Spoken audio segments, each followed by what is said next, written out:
She stood looking at the house, too, and wondering what to do next, when suddenly a footman in livery came running out of the wood, rapped loudly at the door with his knuckles. It was opened by another footman in livery with a round face and large eyes like a frog, and both footmen, Alice noticed, had powdered hair that was curled up over their heads. The fish footman began by producing from under his arms a great letter nearly as large as himself, and this he handed over to the others, saying in the solemn tone, "For the Duchess, an invitation from the Queen to play croquet." The frog footman repeated in the same solemn tone, only changing the order of the words a little, "From Queen, an invitation for the Duchess to play croquet."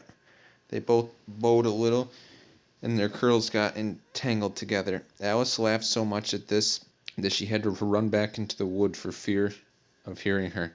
Next peeped out, the fish footman was gone, and the other was sitting on the ground near the door, staring stupidly into the sky. Alice went timidly up to the door and knocked. "There's no sort of use in knocking," said the footman, "and for the two reasons. First, because I'm on the same side of the door as you are. Secondly, because you're making so much noise inside, no one could possibly hear you."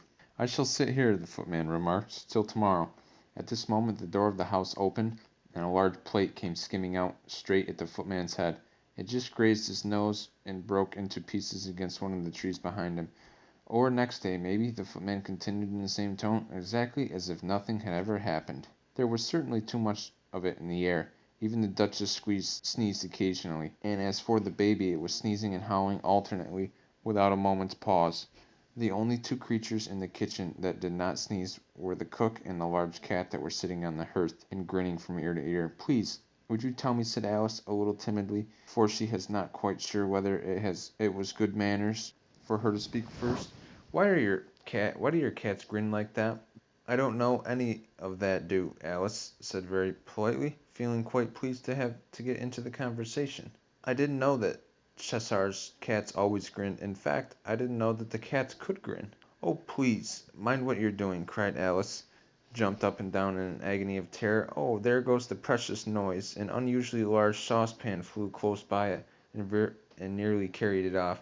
"If everyone minded their own business," said the Duchess in a hoarse growl, "the world would go round a deal faster than it does." "Which would not be an advantage," said Alice, who felt very glad to get an opportunity of showing off a little of her knowledge. "Just think that it would work to make with the day and night. You see, the earth takes 24 hours to turn on and to turn round on its axis." "Talking of axis," said the Duchess, "chop off her head." Alice grinned rather anxiously at the cook, to see if she meant to take the hint, but the cook was busily stirring the soup, and was not listening as she went on and on. "24 hours, I think, or is it 12? Oh, don't bother me," said the Duchess. "I could never abide figures." And with that she began nursing her child again, singing a sort of lullaby, and giving it a violent shake at the end of every line. "Here, you may nurse it a little bit if you like," said the Duchess to Alice, flinging the baby as she spoke. "I must go get ready to play croquet with the Queen." Alice caught the baby with some difficulty. It was just a queer-shaped little creature, and it held its arms out and legs in all directions, just like a starfish, thought Alice. The poor little thing was snorting like a steam engine when she caught it, and kept doubling itself up and strengthening itself out, so that altogether, for the first minute or two, it was much that she could do to hold on to it. As soon as she made it out of the proper way of nursing it, she carried it into the open air. If I don't take this child away with me," thought Alice, "they're sure going to kill it in a day or two. Wouldn't be a murder to leave it behind." She said the last words out loud, and the little thing grunted in reply. "Don't grunt," said Alice. "That's not at all the proper way of expressing yourself." The baby grunted again, and Alice looked very anxiously into its face to see what was the matter with it. There could be no doubt that it was a very turn-up noise, much more like a snarl from a horse. Also, its eyes were getting extremely small for a baby. Altogether, Alice did not like the look of the thing at all, but perhaps it was only sobbing. Thought and looked into his eyes again to see if there was any tears. There were no tears. Alice just began thinking to herself, "Now, what am I going to do with this creature when I get home?" When it grunted again so violently, she looked down into its face in some alarm. This time there could be no mistake about it. It was neither more than a pig, she felt. It was neither more or less than a pig, and she felt it would be quite absurd to carry it any further. In that direction, the cat said, waving its right paw around. Life's a halter, and they're in that direction, waving the other paw. Life's a March hare. Visit either you like. They're both mad, but I don't go among mad people, Alice remarked. Oh, you can't help that, said the cat. We're all mad here. I'm mad, you're mad. How do you know I'm mad, said Alice. You must be, the cat, or you wouldn't have come here.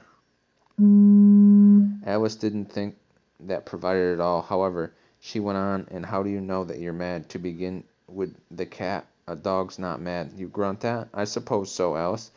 Alice was not much surprised at this. She was getting so well used to these queer things happening. While she was still looking at the place where it had been, suddenly appeared again. By and by, what became of the baby, said the cat. I'd nearly forgotten to ask. It turned into a pig, Alice answered very quietly, just as if the cat had come back in a natural way. I thought it would, said the cat, and vanished again. Alice waited a little, half expecting to see it again, but it did not appear, and after a minute or two she walked in on the direction in which March Hare was said to live. Did you say pig or fig? Said the cat. I said pig, replied Alice. I wish you wouldn't keep appearing and vanishing so suddenly. You could make one quite giddy. All right, said the cat. At this time it vanished quite slowly, beginning with the end of the tail and ending with a grin, which remained the same after the rest of it had gone. Well, I've often seen a cat without a grin, thought Alice, but a grin without a cat, it's the most curious thing I've saw in my whole life. She had not gone much further before she came in sight of the house of the March Hare. She thought it must be the right house because of the chimneys were shaped like ears and the roof was thatched with fur. It was so large a house that she did not like to go nearer till she nibbled some more left hand bit of mushrooms and raised herself about 2 feet high. Even though she walked up toward it rather timidly to herself, suppose it should be raving mad after all. I almost wished I'd gone to see that hatter instead.